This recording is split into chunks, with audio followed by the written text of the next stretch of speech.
Tim, are you all set? Ready to go. Okay. All right. I would like to call to order the Monday, December 1st, 2025 Governance Committee meeting for Racine Unified School District. Roll call, please. Mrs. Allen?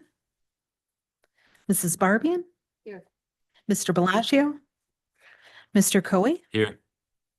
Mrs. Doxy? Here. Miss Harris? Here. Mr. O'Connell? Miss Villar? Miss Walker Cleveland? Here.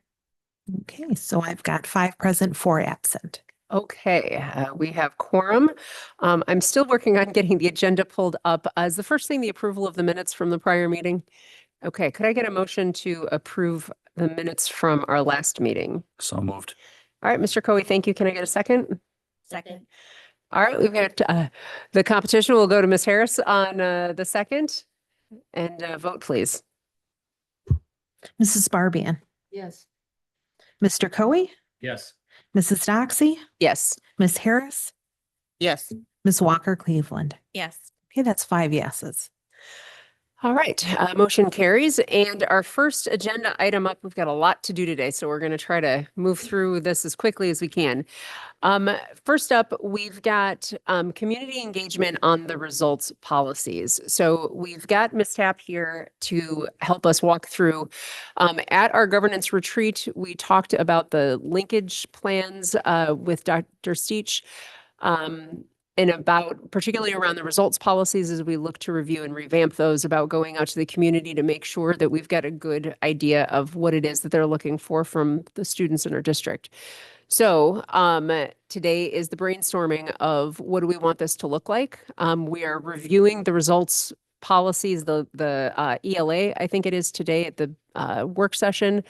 So we're going to be starting the cycle on the results policy review. So while we are going through that, Stacy and her team can be going out to collect community feedback in whatever way we've decided. So Mrs. Tobias, do you have that document? I sent you that document with the Excel. Did I send you the document with the Excel spreadsheet? Okay, I got it right here. So first off, that's basically today's just brainstorming about what it is that we want to see. And then we'll lean on Ms. Tapp for her expertise on the best ways to do that. Who all do we want to reach out to? What kind of information are we looking to receive? So with that, I'll open up the floor while there's a document that I've got to send to Mrs. Tobias. So questions, comments? Thoughts? All right, don't everybody jump in at once. So starting in class. Yeah, it is. Everybody's still on tryptophan. All right, Mr. Coe. So I would imagine, at least at the with students, you're already engaging with your high school students, correct, Mr. Gajewski? So maybe they're the ones that you engage with to a degree to get student opinions on those kind of things, but parents, I'm not sure if like a survey is a survey, that's quality or quantitative data, but you're going to want qualitative pieces. I think we've discussed before, maybe, you have a couple in the city, but then you want to hit Sturdivant, you could host something at a building, you could do something on the north side at Olympia Brown. So maybe there's a way to have some open meetings at buildings, but you want to hit Mount Pleasant, Caledonia, and Sturdivant. And then maybe the city, I'm trying to think of like what's our most central one. Julian Thomas might be kind of centrally located. Or maybe you divvy it up with one on the south side, one on the north side, using either Mitchell or S.C. Johnson. Both have been kind of newly renovated. And maybe you do one at Horlick. But maybe you want to consider like a geographic breakdown of trying to get feedback from people. Those are just like generic ideas about how to engage people, because you want the qualitative piece to go with the quantitative numbers.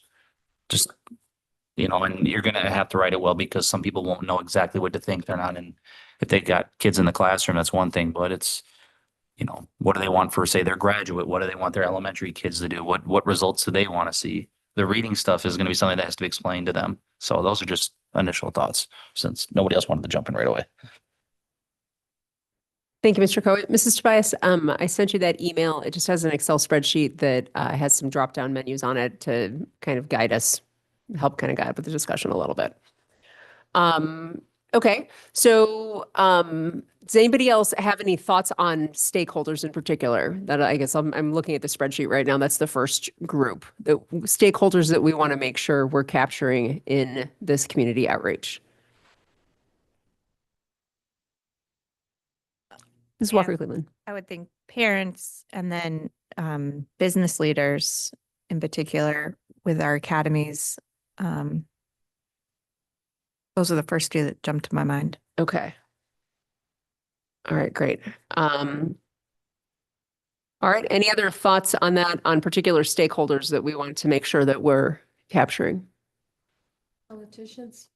Okay. Let's see. Yep.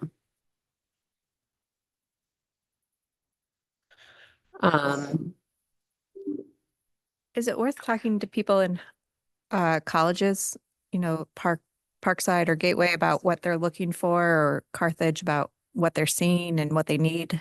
Mr. Gajewski, I think you have conversations like that with some of the local colleges, and I mean that it would. Yeah. I mean, we are engaging with all of these individuals that you're talking about. So this is for the benefit of you as a Right. board for your visioning. But yeah, we definitely do, and we'll continue to do that. Okay, but I think that, yes, if we want to hear directly from them as well. I'm assuming, staff as well as students, as Mr. Coe had talked about. All right, were you able to, all right, there we go.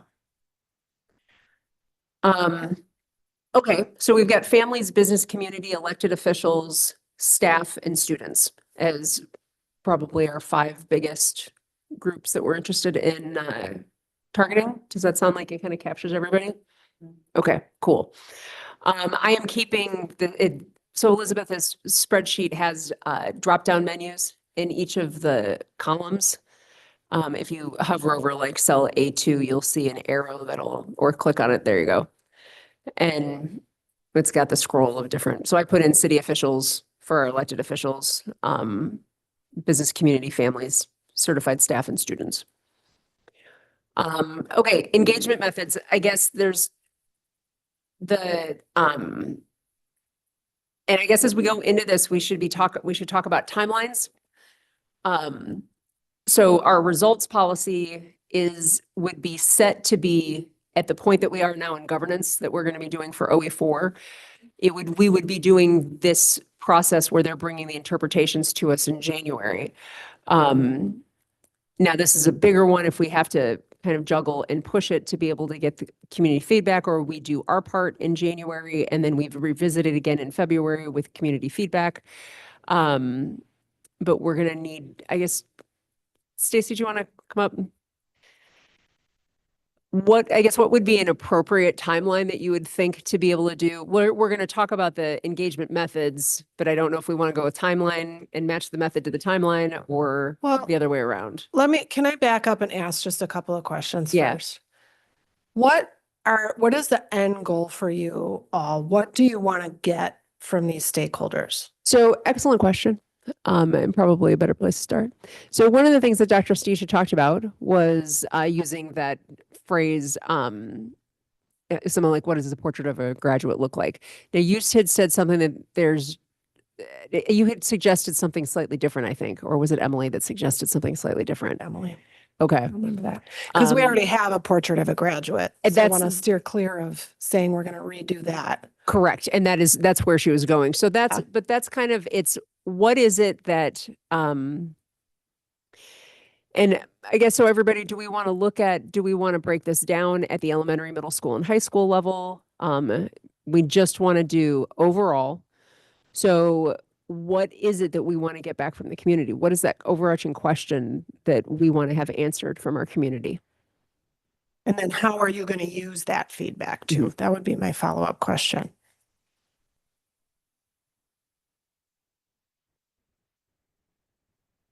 Anyone?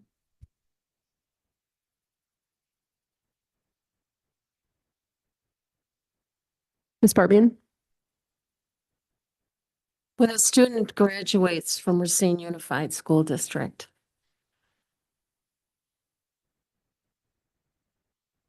what should that student know and be able to do? Okay. All right. So we're just kind of, so the portrait, what is the portrait of a graduate that we currently have? Like, where is that on our website? Our website, yeah. Okay. And what But- all does that entail? Let's not confuse what's on the website with what the board wants to know. Right. And that's what I just wouldn't This use the is same their- language. right. Just, okay. This- So if we just state that's, I wasn't wanting to use it. I was just, I want to make sure that that we're No, not having I that know confusion. you didn't want to use it. What I mean is what they have is what the district sees as their portrait. And I think that's great. And I'm glad you've done that. And we don't need to touch that. Our feedback is, what does the public want? What would guide us as a board for our judgments and decisions because of what the community wants? And please understand, Stacy and Soren as well, this is something that the board is supposed to be doing all along that we haven't been doing. And we're trying to do a little catch up, you know? But what you guys have put into your stuff, just like the admin ranks, is great and wonderful. But policy, our feedback has a whole different purpose, even though there's so many parallels. So what I'm thinking of, if we don't want to use the same language, or if we do, it doesn't matter to me, but is which I've always used as an educator, what should my students know and be able to do when they leave me? Or when they leave Unified? Okay. Thank you, And Ms. is it Barbie. just an overall picture at the end, like after they graduate, my child should be able to, or the children of Racine Unified, or is it, you know, What should they at know and be elementary, able to should they do? know? At middle school, my child I should know. don't think we should get into such detail. We'll let you guys Talking worry high about level. that. I think we should just stay overarching. What is, I mean, because that would get too much. What's just overarching when they leave Unified? And Soren, correct me, because I'm not real sure of high school level. When every child leaves Unified, they don't, and I'm not talking about the ones that drop out, but some of them don't actually graduate, or do they with like a participation diploma? Help me out here. Well, everybody does graduate, the 85-ish% that we had. They graduate with a normal diploma, but they may have achieved those in traditional or in non-traditional fashion. So some could be taking some of their credits on like online or in an expedited fashion or something like that. But it is a diploma in the same sense. Using the term graduate is okay. Yeah. It would include all of our students when Yes. they move on beyond high school. Okay. Yes. I just wanted to clarify that. Thank you. All right, great. Thank you. Does anybody else want to make any additions or comments to that? The other part of Stacy's question was, what do we plan to do with the information? And so listening to Mrs. Barbian talk, what I'm picturing is that the actual results policy is the actual policy itself is almost nothing. We want our kids to be able to read and do math. The meat of it comes in the interpretations. So my thought is that based on responses from that, it will help us to determine what interpretations are going to be, what are we going to need to see from you guys to help show to the public that this is what we are moving toward these. So the specifics come later on in the interpretation, but it gives us a direction to go in those interpretations and help give some guidance on what kind of things we want to see as a board. Does that make sense? Mhm. Okay. It could even guide our indicators. Yes. Yeah. Mr. Coe. I think if we wanted to use it, I mean, whatever feedback you get would help us with R1, specifically mega result, because that one is more general and overarching. All students prepared academically for personal success in life for their chosen careers. It'll give us the indicators for that specific one. Because the other ones, R2 and academic achievement and career and college readiness, I think we have specific indicators, whereas I think R1 is just sitting there for the most part. It's like, that's the idea of what we want. So maybe that's where it gives us information for that one that, I don't want to say it falls to the wayside, but it's one that we don't really ever discuss all that much. Correct. It's not reviewed. So- It's not, R1 So is not maybe formally it gives us reviewed. those indicators so that way we can see that one. Is it fulfilling what the community wants us to get from them? So just a thought. Mhm. Yes, Mrs. Barbian. It could also, in the future, guide our thought processes as we go towards needing another referendum. Okay. What will the community support? What are they also looking for Okay. versus what we want? All right. Okay, great. Does that, are we moving in the right direction to help you, Stacy? Yes. Okay, excellent. That helps guide like your timeline question too, because if you want to utilize this feedback as you're doing your work, then what is your timeline? When do you need that feedback by? Well, and that's where, so the cycle that we're starting with these OEs is that it's presented at a work session like we did with OE4. The working draft is made. We make adjustments to it as necessary for the business meeting. And then at the next governance meeting, we do the interpretations and indicators. So that's the cycle we're trying to get under. R2 is going to be our first big tackle at a big meaty one. And so we may have, this is me just talking. So please, I need feedback on what you guys think about this. There may be work that we could do at the governance meeting without the public feedback yet on R2.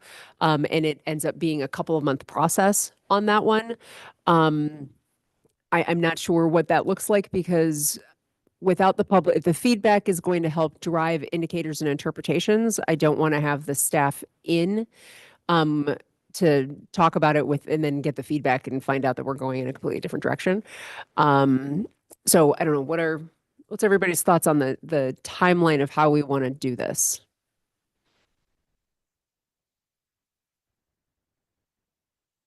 If we do the indicators, if we do it in January, I'm going to assume that process is probably not going to be done, would not be able to be done by the first part of January.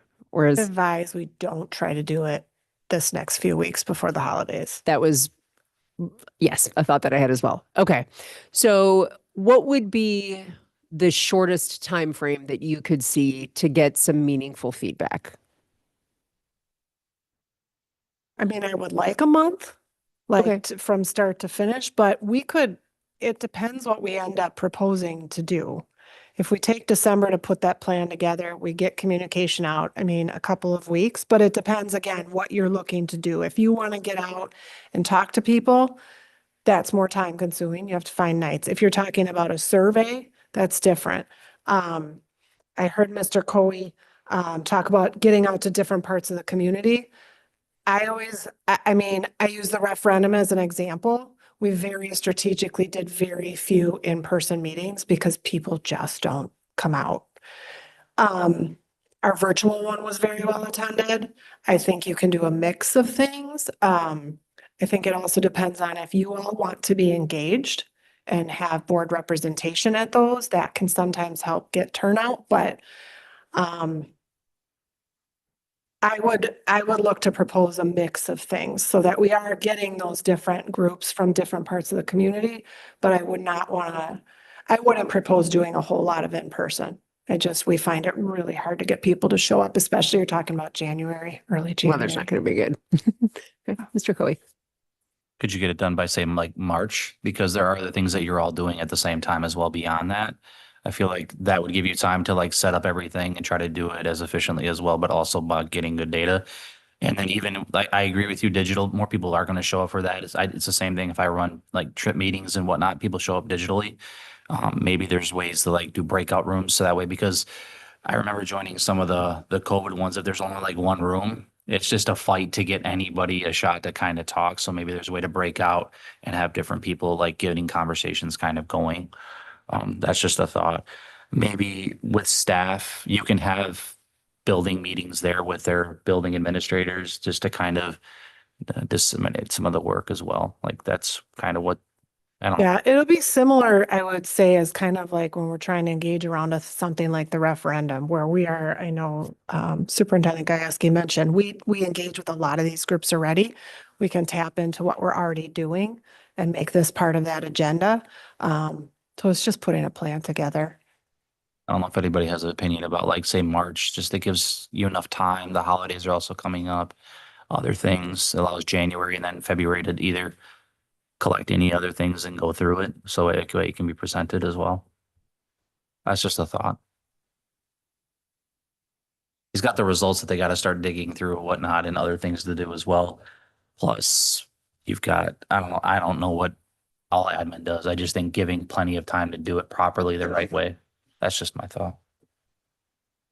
Can I, just thinking back to the retreat with Dr. Steach, my impression was this is an action that's driven by you as the board.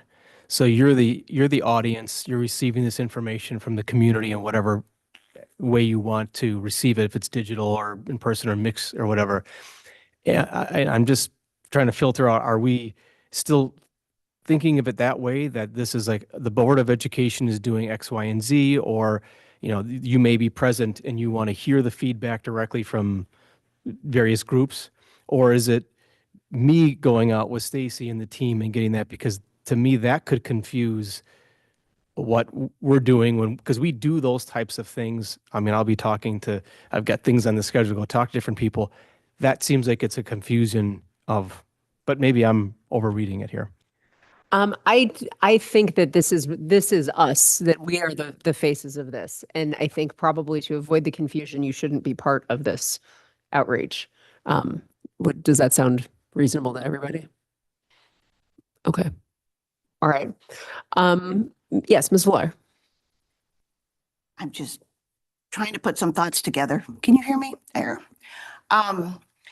This is a question for Ms. Tapp, because you have so much more experience in interacting with the public than we do. I'm wondering, and you probably have a better idea of this than I would be able to. I'm wondering how we define this, how we put boundaries around this so that we don't, I'm afraid if we are too vague about what we want to get back, we could open a can of worms that we're not expecting. I mean, who knows what we may end up having to deal with.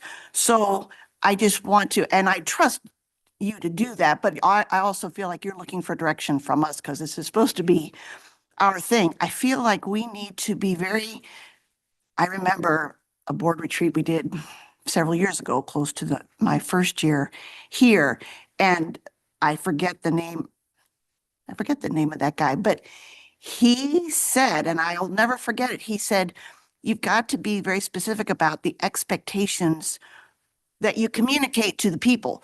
What exactly, let them know, what are we looking for and what are we going to do with it? Like, you're not making the decisions here, and let them, otherwise they feel like that was worthless. So I'm thinking and I'm talking out loud, but I think you get an idea of where I'm headed with this.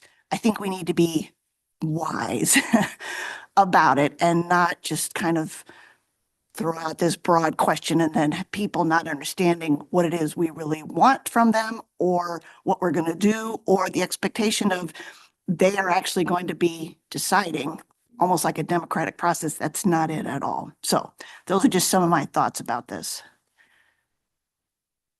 Yeah, thank you. I agree. I would say you don't want to have, especially for a topic like this, these stakeholders aren't the educational experts. So you can't really get in deep in the weeds on it. You're looking for high level, what do I want for my child or my future employees?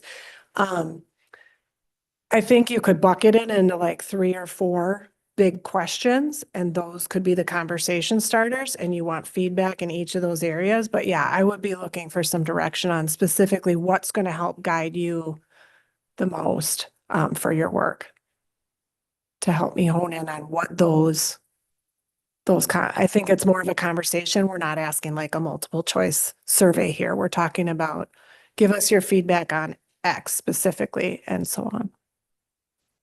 I think Teresa has brought up some really good points and they've made me think that Mr. Seach that came, I don't remember, did he say what the purpose of this feedback is and how we're supposed to use it? And how it's been done in other places? We didn't get into that level of detail, I don't think, in that conversation. It's definitely something I can reach out to him for and get some additional guidance on it. Yeah, I'm getting a little cautious. I don't want to open up, like Teresa said, a can of worms, and now people think that this is their time to either vent or grieve or, let me tell you, when my son graduated and, that's not going to help us at all. What exactly are we supposed to do with this feedback besides what we're thinking ourselves? And how did it go in other districts that did it? How successful were they and what the board did with that information? I mean, if this is something we're going to have to do every couple of years. What I I'd like- remember is he used the term vision a lot. So, you as the board, this helps you create a vision. And then from that, you set the results and you hire the person to go execute the details to get to that vision. But I agree 1,000%. Let's talk to him a little bit because first of all, it'll be hard to attract people to come out because even with a higher profile referendum scenario, it was difficult to do that. And then secondly, yeah, it could become whoever had a bad week comes out to this and whatever. And I think, yeah, there's some more details to look at there. Ms. Tab, do you have an idea of like when you send out district surveys, do you have like a general number of respondents you get, like a ballpark number? Completely depends on the topic. If I asked about start and end times, I get thousands. If I ask about a school board issue, 10. hundreds maybe. You know what I mean? There's a vast difference depending on how this topic impacts me personally. I don't remember, Mr. Gajewski, when we did the referendum, did we have building meetings run by like administrators or whatnot to kind of talk about what it entailed or what it was? I know obviously because Kenosha, it was told to us, but we couldn't be obviously pro or anti, like we can't really discuss it all that much. We was just told, did you My have memory meetings? is so bad. I think I know I talked to teachers directly and I know I talked to all the building principals and I directly talked to the teachers union. I think I covered all that. Didn't I do? We send out regular information to our staff, but informing only, of course. Well, I was just wondering if like those meetings were attended well. Like I know sadly when for we had example, the two. Kenosha superintendent search, out of 3,000 staff, only one person showed up. I only know it's one person because I was the one person and it was depressing. So I get what you're saying there. I just don't know if like getting staff opinions, they're going to have a general idea, but what teachers thought the beginning of my career, Ms. Barbie's career, that may differ from now. So I don't know if that's like an easy way to get that kind of feedback from staff. When you were a principal, administrators may have different opinions. So maybe to aggregate them. But I also know that once you get teachers together, just like any other group, some of them are going to just start complaining. I've got a veteran who's been there 31 years. I remember in 1996. Have to find a way to facilitate around that. Please be with the person who But does it. yeah, since COVID, it really, we have never rebounded when it comes to in-person meetings. It's just very hard to get people to come out.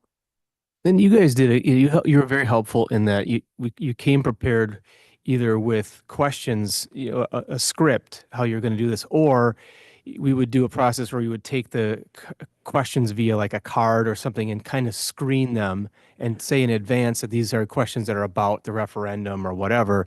And so if there was the surprises were kind of taken out of that and given to a different time where we'd follow up in some other fashion or whatnot.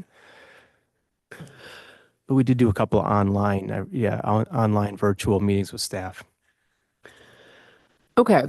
Then Here's what I'm starting to think is that, so the part of this initial thing is Ms. Barbian really wanted to make sure that everybody had an opportunity to voice, get some input in this process. So we've got an idea of who we want to reach out to.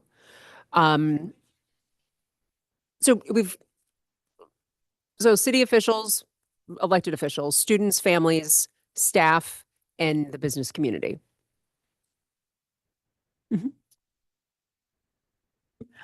What about, especially freshman level college educators? Well, and that's one that's not on there that was discussed. Yes. So Okay. the local colleges, getting in some of the deans and stuff of local colleges.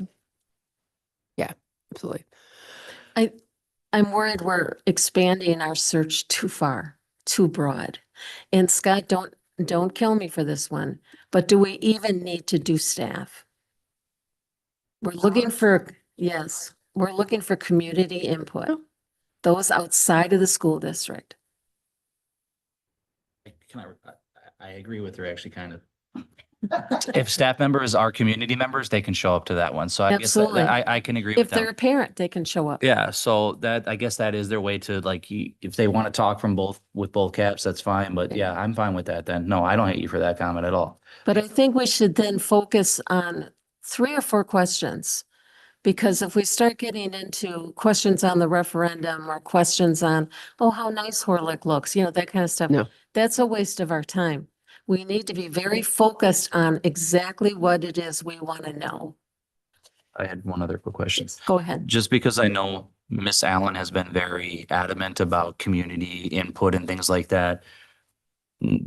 Not to put it on you, but who's reaching out to her? Because she would probably have a lot of input on this one in particular. She's been very vocal about it. I know like when I was advocating for solar, Miss Barbie, and I remember watching the meeting, you spoke up for me and saying, I know Mr. Coe really cared about this. I feel like she would be very concerned with this one. Will somebody reach out to her, I presume? It's unfortunate she couldn't be here Yeah. tonight. Yeah, it was weather related, I guess.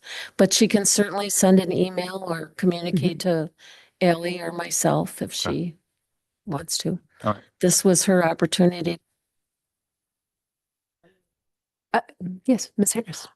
I'm wondering if social media could help an assistant, getting some answers because it's popular.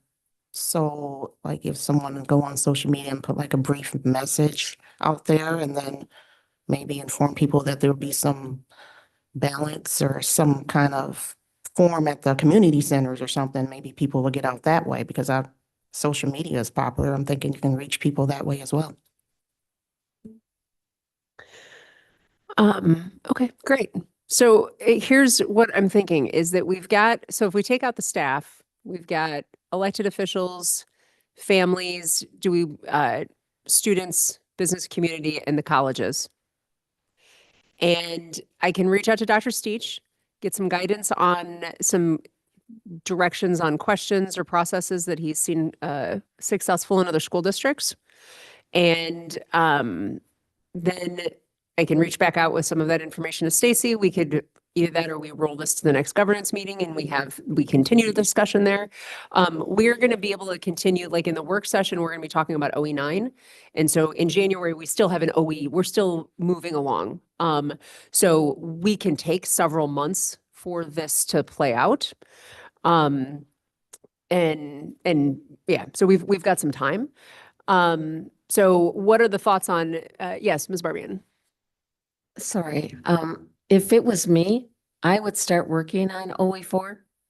And then once our feedback starts to come in, we can either review it, revise it, whatever. But at least we could just get started with it. Oh, okay, well, yes, no, OE4 today. But I'm saying the work session, we start OE9, which means we do OE9 in January. So like we're in the pipeline. If we don't do R2 in January, it's not a problem. Or even in February, we will get to it and we will continue working through our OEs. So because we have other things to discuss, I want to try to get the next steps on this. So would people prefer to, there's a couple, I can get information from Dr. Steach and continue to have conversations with Stacy.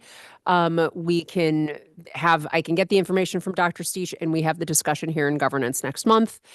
So it's kind of what level of involvement do you guys all want to have and how much, if any, do you want to delegate?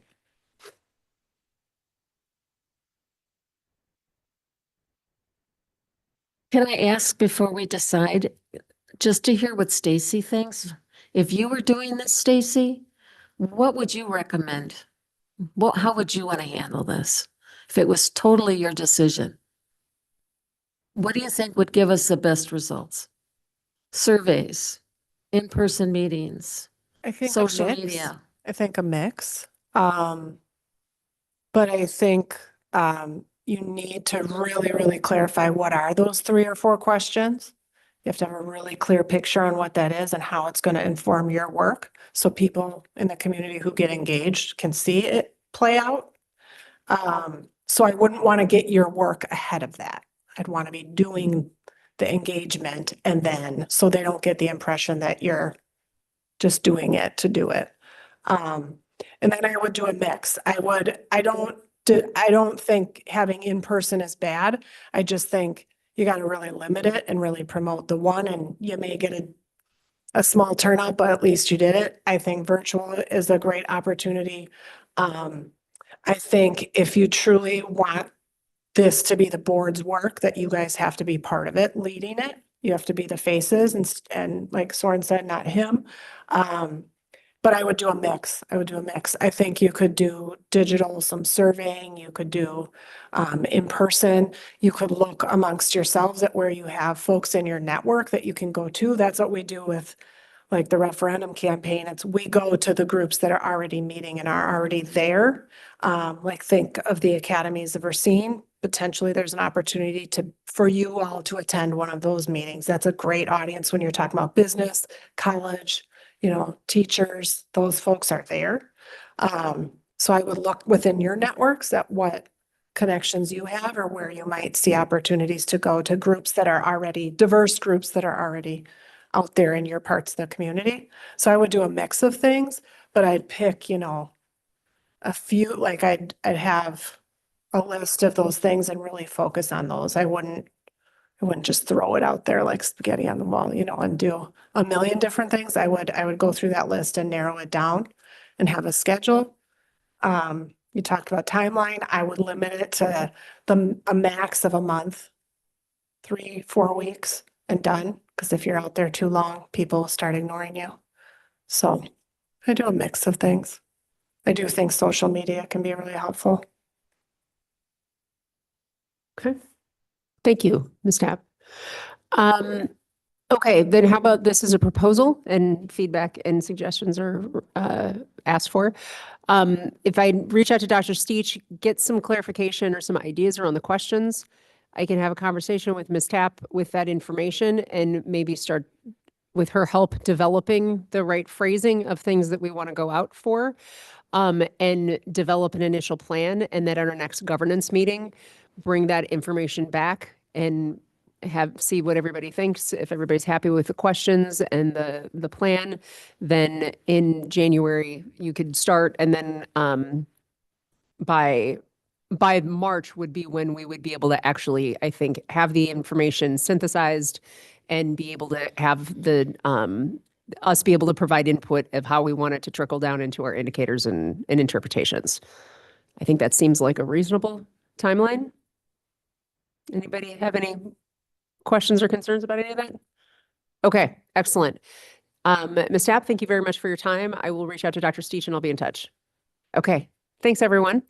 All right, next up, Neola board bylaws awaiting approval. So we have 3 bylaws that we pulled from our initial package. Mrs. Tobias has put in here what the bylaw was and the comments that came back from Neola about whether or not we should do these things.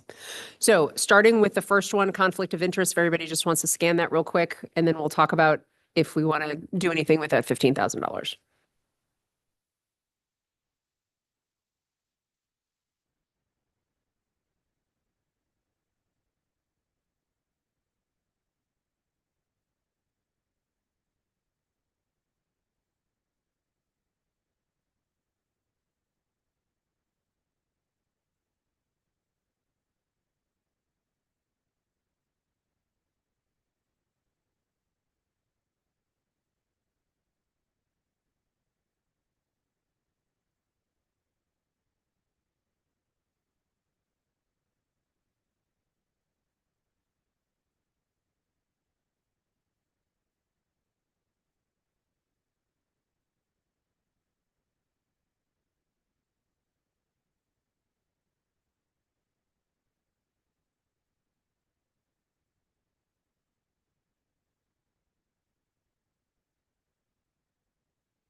Okay, so essentially Neola is recommending that we not make the change because it is statutory and because the concern about that number being too high is actually kind of covered in the basic language of the other ones.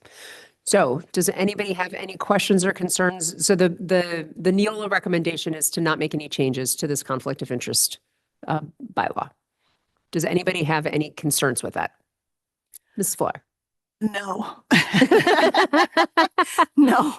And just from my own background, red flags were going up all over the place at the suggestion of making the amount zero, because that would mean even having a $30 conflict of interest would create a criminal prosecution.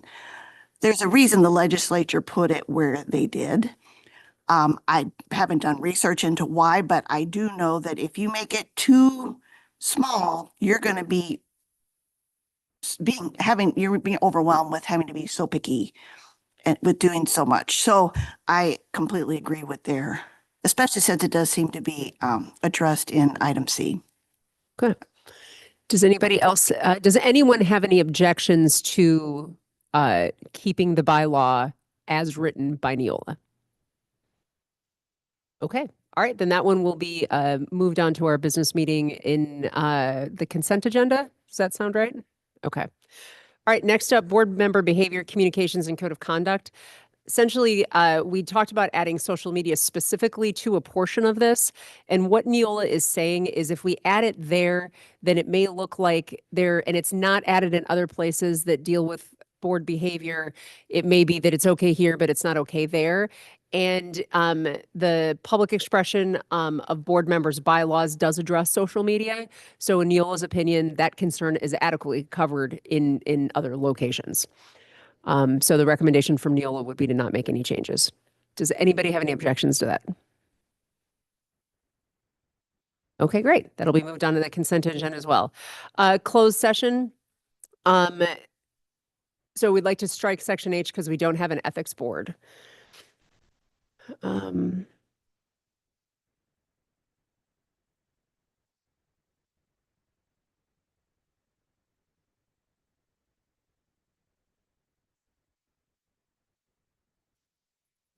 Okay, so we don't have a specific ethics board, but they recommend keeping it in the unlikely event that we have to deal with the State Ethics Commission. So anybody have any objections? Mrs. Barbian? Is it ethics board or ethics committee? It was, well, it's ethics committee, but I think that's, I think the term in the bylaw is ethics board. Mm. And that's why we were looking to remove it. I'd like to make the recommendation for the board to consider if we keep it, which looks like we have to, that we make the president what do you call it? The assigned person who would deal with it. Like, for example, the finance person, treasurer, Brian, he's the person who's supposed to be in the chair of the audit committee. I mean, it's just in our board policy that we do the same thing with ethics and then assign someone. If you don't want president, it can be anybody. Just assigning a person who would be the go-to person if something came up. So the superintendent would know who to contact. I don't have an objection to that. My question here is rereading this. I'm wondering if what they're referring to is the ethics board. It's written advice from the ethics board under certain Wisconsin statutes or any community, county or municipal ethics board. So I think he might be talking about this, that we can, if the state ethics board comes to us with a written advice, that we can have closed session, not that we have an ethics board, that we are reviewing written advice from an ethics board from a governing body, the state, the county, or a municipality. So it's not our ethics board. It's allowing us to operate in closed session to review written advice that comes from an ethics board. So I think I think we had a misinterpretation of that part. If we had a separate ethics committee, Ms. Barbie, and I'd be completely in favor of the language that you're talking about, but I don't think this is talking about our ethics board. Ms. Villar, does that, and Mr. Walker, okay, all right. So I think we might have had a misinterpretation on that one. So I would suggest that we leave it as is, if anybody agrees with that. I think I'm looking. The actual statute. Yeah. Okay. Okay, great. Then, yes, Mrs. Oak.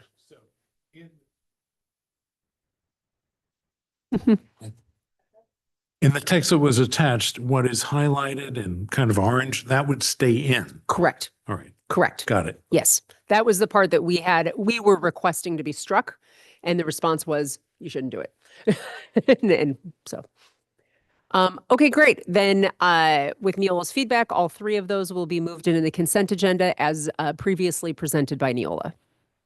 Okay, excellent. Great. We were able to move through that pretty quick. All right, we're going to bust through as much of this as we possibly can, ladies.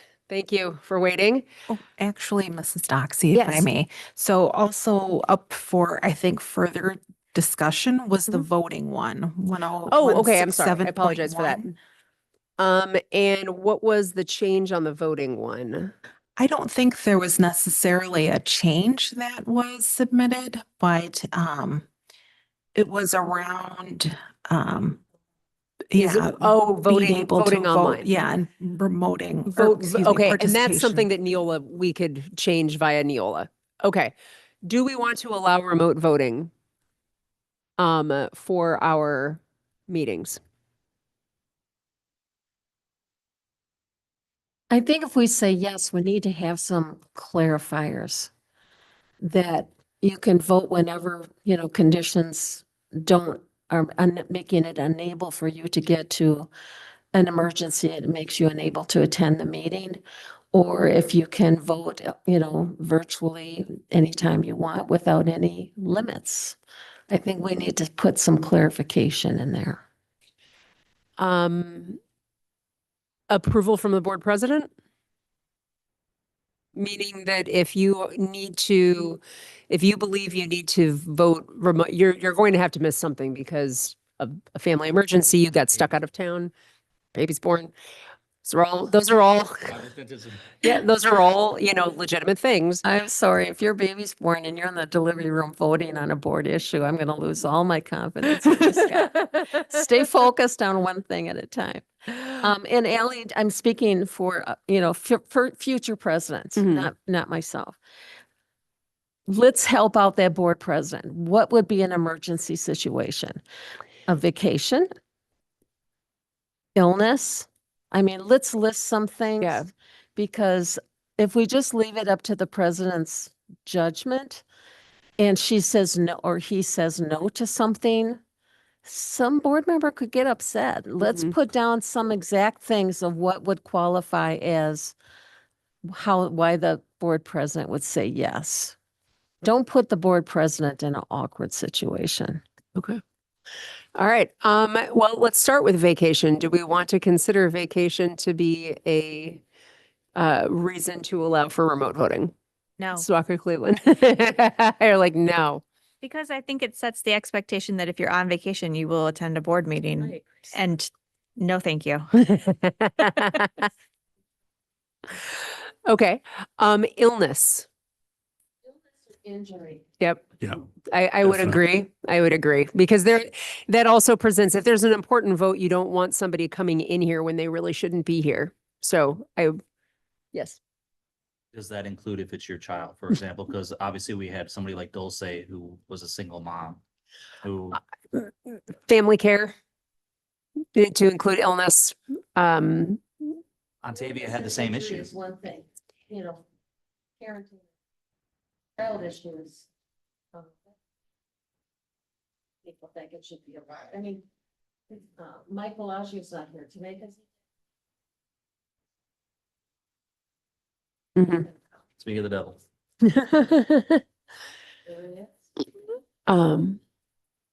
All right.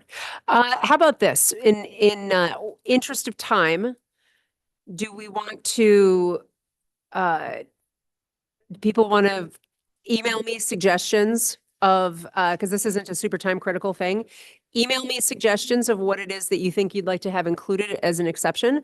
And then I can compile it and we'll have this as an agenda item at the next governance meeting for this one particular thing and we can fine tune that.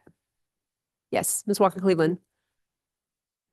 Will there be something in there that's like, these are the situations in which you might be granted permission to vote, but on issues that are of particular importance?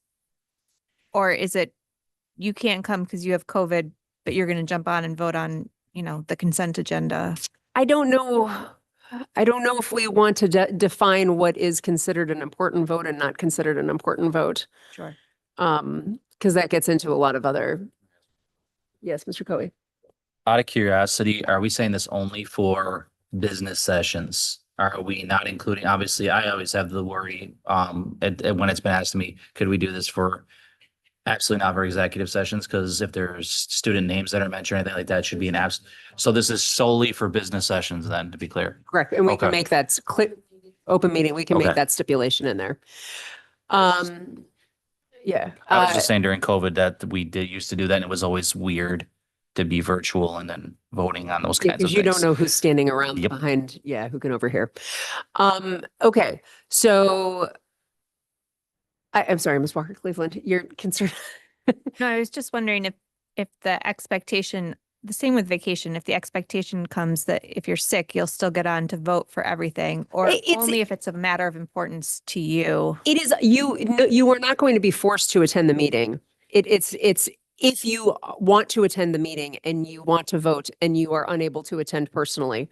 Yeah, we're under no obligation by anyone other than the voters to show up to any given meeting. So, and the same would apply to something online. So, I would not like to include because you have conflict with another meeting in your life. I would agree. I mean, if you're going to be a voting person online, you need to be present virtually in that meeting to make your judgment and hear the presenters to guide your decision. Yeah. You can't just be, I've got one computer for the board meeting and one computer for another meeting that I'm attending. Mhm. That would not be an excuse to me. Do I have any agreement on that? I agree. Or is it just me? No. Okay, great. So if everyone can jot down some ideas, send me an email. Just one at a time. I probably won't respond. I'll just compile the information at our next governance meeting. We'll go through it and make a list of things. And then we can also put the caveat and also at the discretion of the board president, but the board president will then have some guidance, or we can discuss if we want to do a caveat like that. We'll massage the wording of it and then we'll get that over to the next consent agenda at the business meeting in January. Okay, excellent. Thank you for reminding me of that, Mrs. Tobias. Okay. Boy. Ladies, sorry. All right. And Brian, I'm just going to apologize now. We're going to get to this your referral, but it's going to stay on the agenda every governance meeting until we get to actually have enough time to discuss it. Potentially. Is there that much to discuss, really? It could be a lively discussion. It could be. Oh, all right. It could be. My one observation is that with a new board being elected soon, why wouldn't we let them know what the conversation is going to be? Okay. So it is time limited in that sense. Okay. All right. Thank you, Mr. O'Connell. I appreciate that. All right. OE4, we're going to work through this. We'll go a little bit over, but we don't want to go over too much into the work session. So we'll go through, at least get started on this. Ladies, please start wherever you want to start. All right. Thank you. Good evening, everyone. Tonight, we're here to discuss the modifications to OE4. In particular, we're going to have a discussion with you guys about the monitoring points and some of the interpretations that we have related to the revisions to OE4. So we could go down the list, go one in order and stop at each one if there's any questions, or I can just go through all of them, whatever the committee's pleasure is. In the interest of time, do we want to highlight the big change? Because I see some stuff in here that's in red that is, so those are the big modifications from prior. Do we want to start with the big differences from prior year? Because we have reviewed OE4 each year, but so we've mostly signed off on this. So let's start with the big differences. Okay, perfect. For number one, there isn't any change to the interpretation. It is exactly the same as 4.10, but I will indicate, you'll see in red, indicator 3 is a new indicator that we are presenting, which is that the district will maintain an annual turnover rate of 10% or less. And the evidence will be progress will be verified by monitoring voluntary resignations across the district. In previous meetings, we had discussions about what are good indicators. And one thing I feel turnover can be related to looking at morale and looking at what the core values are of the district. So I think fitting in here is a good point and a good indicator to look at if you feel like we are upholding the interpretation that the superintendent will maintain an organizational culture that exemplifies the North Star vision and RUSD core values. So that was the thought process for adding indicator 3 there. Number 2, there were no changes at all, so skip that. Number 3, there were no changes. Number 4, this is derived in part from. I would sorry. like to talk about number 3. Should I stop you now or should I let you go through the whole thing? I'm happy to talk now. Good. Can you,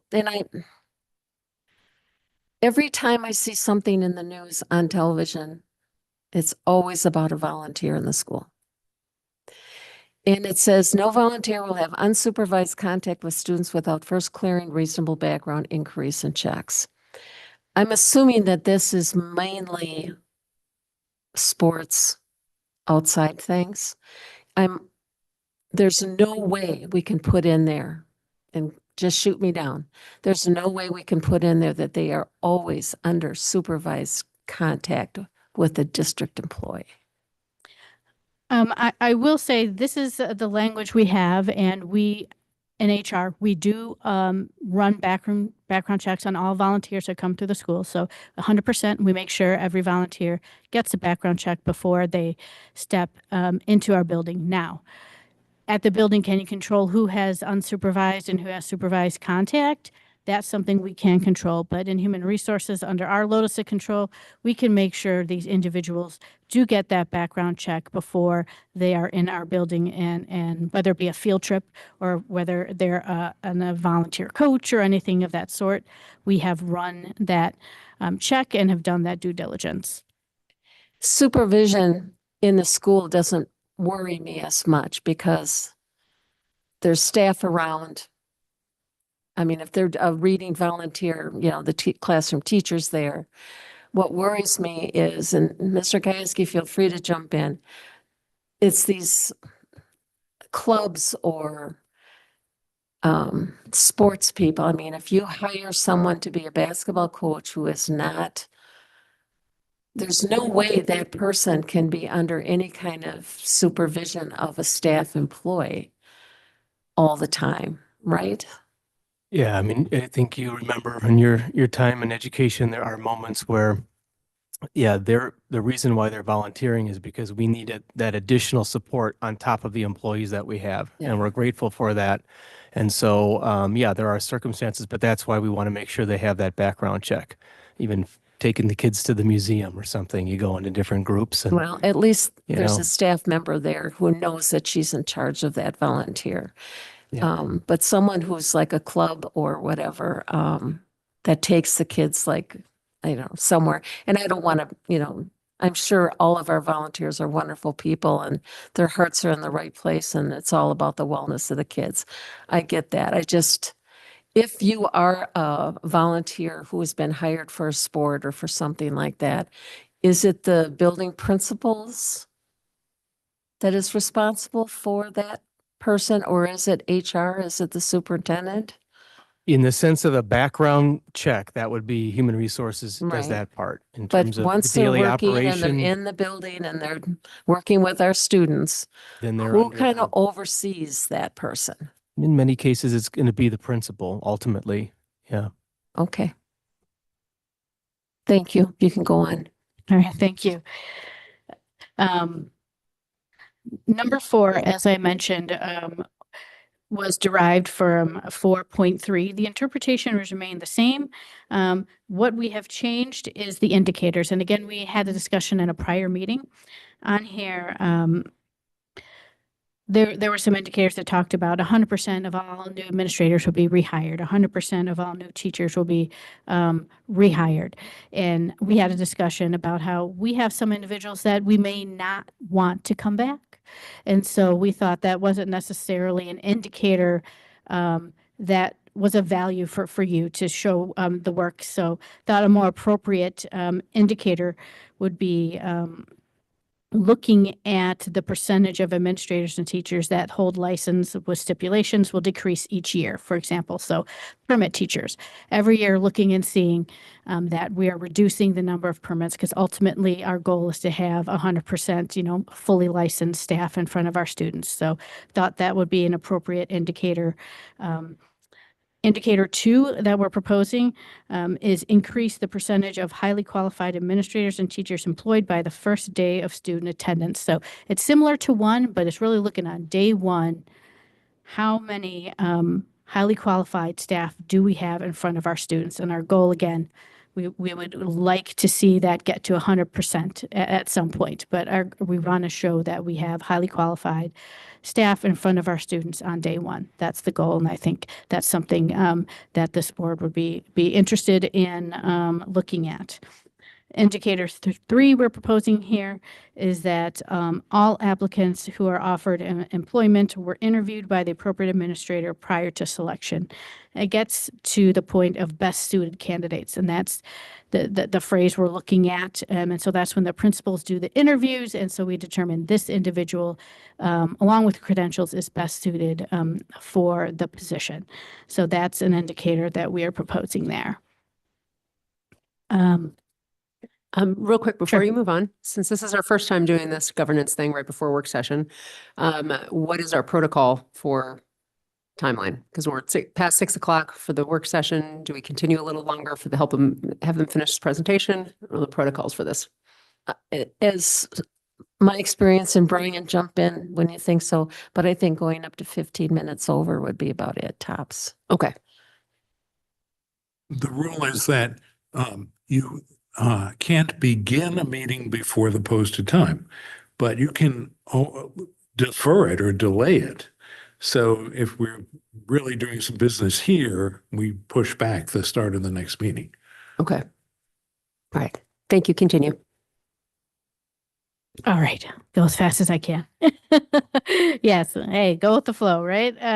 Number 5, this is actually a new monitoring point. The superintendent will actively recruit employees who reflect the diversity of the student population. It does take a portion out of the old 4.3. But we're suggesting the interpretation would be the Board of Education expects the superintendent to take deliberate steps to attract and hire employees reflecting the diversity of the students served by the district. I think there's 3 indicators here that we would like to propose for your consideration. One would be looking at outreach strategies that the district has implemented for recruitment. How are we looking at different networks to tap into to get to the diversity piece. Also looking at where we post our jobs, looking at our relationships with our colleges and universities to really show that we are making an effort to address that diversity.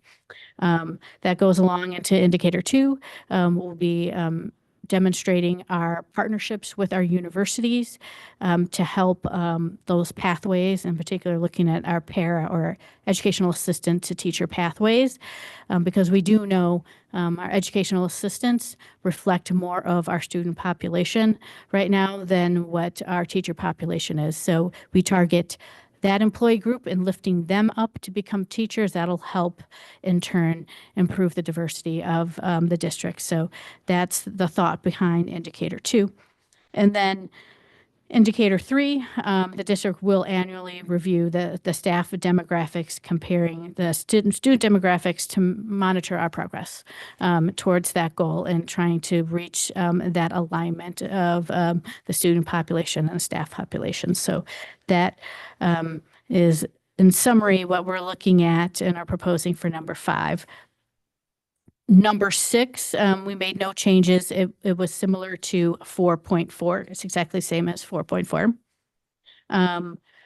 Number 7, this is taken from 4.5, and there really has been no changes to that. We've kept the language the same as well. Same as number 8. That came from 4.7, old 4.7, but the language is the same regarding the interpretation and the indicators. Same thing with the 9. We didn't make any suggested changes there, and all the language is derived from 4.8 for your reference. Now, number 10 is a new item or a new monitoring point. It says the superintendent will assure that all staff members are qualified and trained to perform the responsibilities assigned to them. Our interpretation states that the board expects the superintendent to make sure that all staff are appropriately credentialed, have the appropriate experience, and attain the training that is necessary to perform their duties effectively. The indicators, we have one. We will look at all employees will meet the certifications and licensures required for jobs. And so that, again, you'll look at the job postings and making sure in human resources that every person that is hired meets the requirements for the position. Indicator 2, we'll have all new employees will attend a new employee orientation and receive role-specific training programs in their first year of employment. Indicator 3, we have staff will participate in continuing education and professional development workshops throughout the year that aligns with their goals and their responsibilities.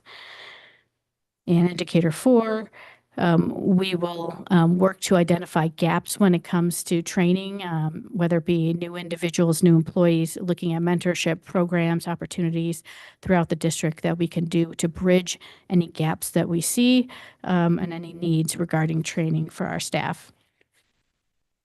Number 11, this is a new one in a sense. We have derived part of it from 4.9. But it states the employee will evaluate all employee performance according to their contributions towards achieving the board's results, policies, and their compliance with the board's operational expectations policies. Our interpretation, we have just added some language to the interpretation of 4.9, basically focusing on DPI requirements for evaluations, and then the thresholds for evaluation.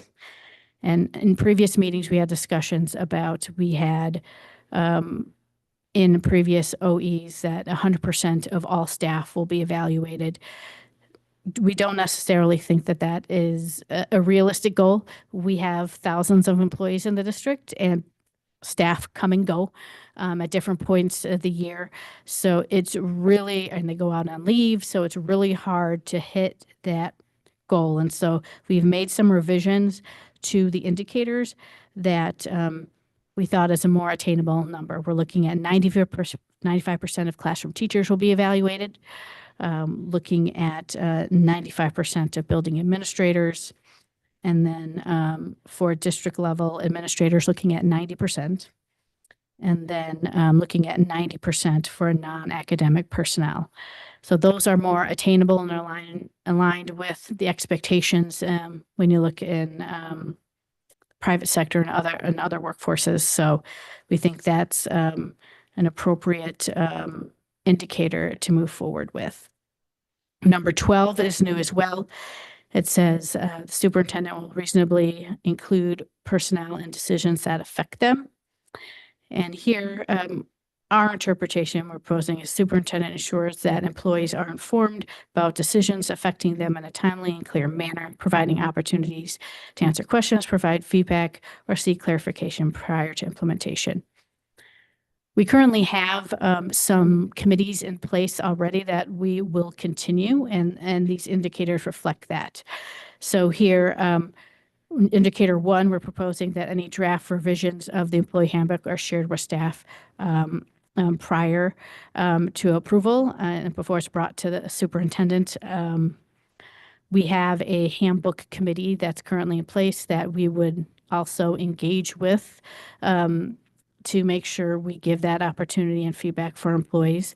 And indicator 2, we talk about inviting staff to committees. I mentioned we have the handbook committee, we have the employee benefits advisory committee, expanding that to engage more employees to participate in those committees and have that be the mechanism by which we discuss potential changes, get feedback, and make sure everyone's voice is heard before the superintendent reviews any potential changes and brought forward.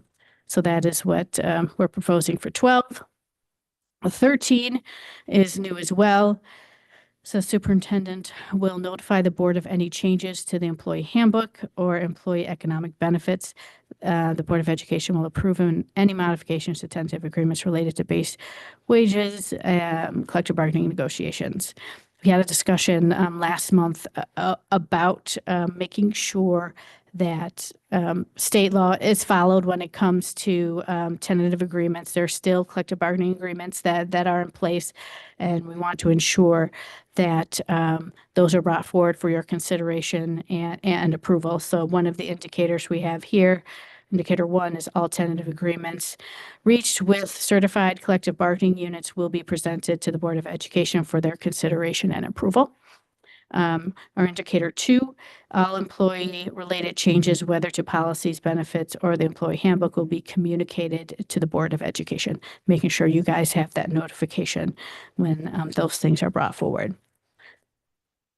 Last but not least, number 14. Our new one here as well is superintendent may not retaliate against any employee for initiating a legitimate complaint based on an alleged violation of board governing policy.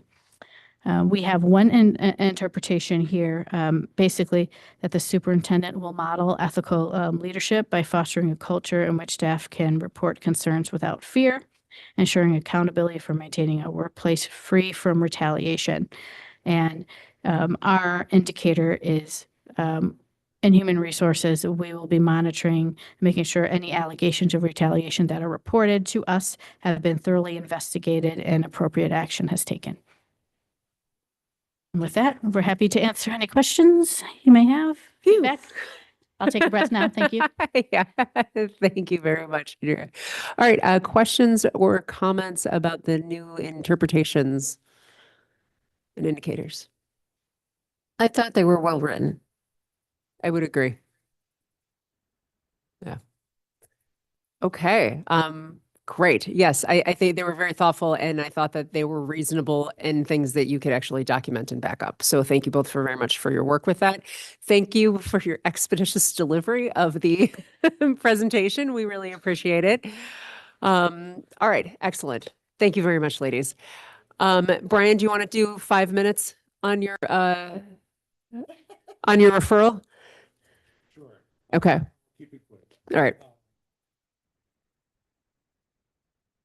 Mike. Keep me honest. That's good. Board compensation has not been increased in the time that I've been on the board or that I know of immediately before that. So it's at least 10 years. It worries me that it stalled out. And I think although none of us do this work for the compensation. It is, I think, going to discourage people from taking this job on if they see that the compensation never increases. Now I believe it is $300 a meeting, based on the 2 meetings we have, official meetings we have during the month. That's 300 a month. 300 a month, okay. And I'm simply proposing that we increase that by the same amount that the administrative staff received in the last go round, which boosted, I think, by $9 a meeting. That I think is a way of keeping pace with inflation, as opposed to this thing where it never increases and becomes a disincentive, as opposed to something that's still largely volunteer, but even, minimal out-of-pocket cost is not being covered any longer. So there it is in a nutshell. Thank you very much, Mr. O'Connell. Comments? Mr. Coe? All right, I actually had asked Ms. Tobias, I don't remember if it was this summer, when's the last time? The last time the board changed it was 1990. So here are a list of things that happened since 1990. Hurricane Andrew, Hurricane Katrina, 1996 Atlanta Olympics, Columbine, the Oklahoma City bombing, Gulf War, Iraq War, Afghanistan War, 2 presidents were impeached, the Soviet Union collapsed, over 30 new countries, Columbia Space Shuttle disaster, World Trade Center bombing, 9/11, East and West Germany reunited, former board members Dulce Cervantes and Octavia Jackson were born. I turned 2. So I would like to add one other thing. If we wait another 35, I think the last time before that was like the 70s. With all due respect, that is part of the reason Dulce and Octavia had to step away, is because the compensation really wasn't there. And I think it inhibits some people's ability. If we wait another 35 years, it will be the year 2060 and I will be 72 years old. All right. So if anybody else wants to math their ages out, go for it. I think we have another conversation at that point. Keep the $9. I also had her, I can send it to you and maybe we need to talk more about it. I have a list of, I think you sent me 28 districts and what their boards are compensated in that regard. It's less than like Franklin, Muskego, Cudahy gets more than we do. And they have like 5 schools, I think. It's just a thought. I think that either keep the $9 or we need to really reconsider. 1% per year. I mean, we're getting, if you actually did the inflation, I had done it because I saw your referral. It would basically double what we get. I'm not asking that. I would never ask that. All right. We're already strapped, but either keep the 9 or I don't know. I could throw out a different number, but I also realize that we're 18 minutes since we should have started that work session. Mrs. Lang.